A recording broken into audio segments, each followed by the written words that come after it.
Dans cette vidéo, nous allons voir comment renommer et supprimer un pétale, mais aussi comment déplacer un pétale dans la rosace. Commençons par sélectionner le pétale intitulé « Classeur » pour le renommer par le titre « Procédure ». Pour cela, nous commençons par faire un clic droit avec la souris sur le pétale, pour afficher le menu contextuel. Puis nous cliquons sur l'option Renommer. Le curseur apparaît alors dans la zone de saisie du titre « Classeur ». Effaçons ce titre pour saisir à la place le titre « Procédure ». Puis nous appuyons sur la touche « Entrée » du clavier pour valider notre saisie. Nous allons voir maintenant comment supprimer ce pétale. Pour cela, nous le sélectionnons d'abord, avec le clic droit de la souris, pour faire apparaître le menu contextuel. Nous cliquons sur l'option « Couper » qui revient à supprimer le pétale. Le pétale « Procédure » disparaît. Nous allons maintenant apprendre à déplacer le pétale jaune intitulé « Répertoire Windows ». Commençons d'abord par le sélectionner par un clic droit de la souris pour faire apparaître le menu contextuel. Cliquons sur l'option « Couper ». Cette action fait disparaître momentanément ce pétale pour le mettre dans le presse-papier de Windows. Nous allons maintenant cliquer sur le pétale vierge au-dessus de lui, par un clic droit pour faire apparaître le menu contextuel. Nous cliquons sur l'option « Coller ». Nous voyons le pétale jaune se déplacer à son nouvel emplacement. Vous pouvez aussi déplacer un pétale en l'insérant entre deux pétales déjà utilisés. Dans notre prochain exemple, nous allons déplacer le pétale violet, entre le premier pétale jaune orangé et le pétale vert.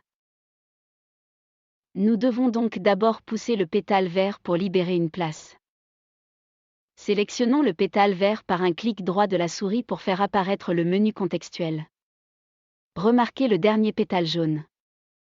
Ce dernier sortira du champ de vision de la rosace en page numéro 1, suite à notre action d'insertion. En effet, les pétales seront décalés, et notre pétale jaune se retrouvera dans la page 2 de la rosace. Pour information, il pourra être visible en cliquant sur l'icône de la flèche bleue, qui a pour fonction de consulter les pétales suivants de la rosace. Cliquons maintenant sur l'option « Insérer avant ». Les pétales se sont décalés, libérant ainsi le pétale dont nous avons besoin.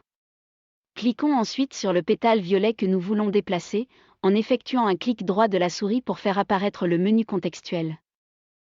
Cliquons sur l'option « Couper ». Le pétale violet qui a été coupé disparaît. Mais il est présent dans le presse-papier de Windows. Cliquons maintenant sur le pétale vierge que nous venons de libérer, en effectuant un clic droit de la souris, pour faire apparaître le menu contextuel. Cliquons sur l'option « Coller » pour déplacer notre pétale violet vers le pétale de destination. Rappelez-vous, le pétale jaune se situe actuellement sur la deuxième page de la rosace. Nous pouvons le ramener sur la première page, étant donné qu'il y a encore de la place de disponible. Pour cela, nous pouvons utiliser l'option « Rassembler » qui a pour but de rassembler les pétales renseignés en comblant les pétales vides. Cliquons sur n'importe lequel des pétales de la rosace pour faire apparaître le menu contextuel. Cliquons sur l'option « Rassembler ». Nous voyons cette fois-ci le pétale jaune apparaître dans notre page numéro 1, à la suite des autres pétales renseignés. Pour information, il vous est également possible de trier les pétales dans l'ordre alphabétique, avec l'option « Trier ».